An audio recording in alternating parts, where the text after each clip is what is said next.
CPIM ജില്ലാ committee ഓഫീസിലേക്ക് ബിജെപിക്കാർ നടത്തിയ മാർച്ചിനിടെ ജില്ലാ കമ്മിറ്റിയുടെ നേതൃത്വത്തിൽ നഗരത്തിൽ നടത്തിയ പ്രകടനം പ്രതിഷേധ കൊടുങ്കാറ്റായി. കോരിച്ചൊരിയുന്ന മഴയെ അവഗണിച്ചും ആയിരങ്ങളാണ് പ്രകടനത്തിൽ പങ്കാളികളായത്. കഴിഞ്ഞ ദിവസം ജില്ലാ കമ്മിറ്റി ഓഫീസായ അഴീക്കോടൻ സ്മാരക മന്ദിരത്തിലേക്ക് രാഷ്ട്രീയ മര്യാദകൾ ലംഘിച്ച് ബിജെപി നടത്തിയ മാർച്ചിൽ പ്രതിഷേധിച്ചായിരുന്നു സിപിഐഎമ്മിന്റെ പ്രകടനം.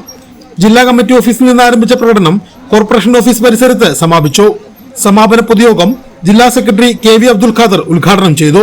ജനാധിപത്യ പ്രക്രിയ അട്ടിമറിച്ചുകൊണ്ട് കള്ളവോട്ട് ചേർത്തു എന്നത് കേവലം ഒരു ആരോപണമല്ല, അത് സത്യമാണ്. നിരവധി തെളിവുകൾ പുറത്തു വന്നിട്ടുണ്ട്.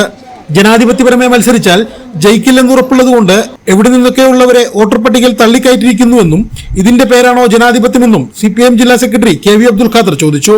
ശ്രീ സുരേന്ദ്രനോടും ഇവിടെ സംസാരിച്ച ശോഭാ സുരേന്ദ്രനോടും വളരെ വിനയപൂർവ്വം ചോദിക്കുകയാണ്, ഇതാണോ നിങ്ങളുടെ ജനാധിപത്യം? ജനാധിപത്യ പ്രക്രിയ അട്ടിമറിച്ചുകൊണ്ട് കള്ളവോട്ടുകൾ ചേർത്തു എന്ന് പറയുന്നത് കേവലമായ ഒരു ആരോപണമല്ല, അതൊരു സത്യമാണ്. തൃശൂർ മണ്ഡലത്തിലെ കുറെ കാര്യങ്ങൾ നേരത്തെ പുറത്തു വന്നിട്ടുണ്ട്.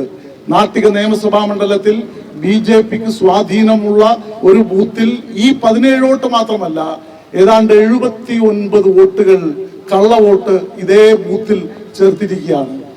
ജനാധിപത്യ പ്രക്രിയയിൽ ജനാധിപത്യപരമായി മത്സരിച്ചാൽ ജയിക്കില്ല എന്ന് ഉറപ്പുള്ളത് കൊണ്ട് എവിടെയൊക്കെയോ ഉള്ള ആളുകളെ തെറ്റായ ക്രമനമ്പർ ചേർത്തുകൊണ്ട് വോട്ടർ പട്ടികയിൽ തള്ളിക്കയറ്റിയിരിക്കുന്നു.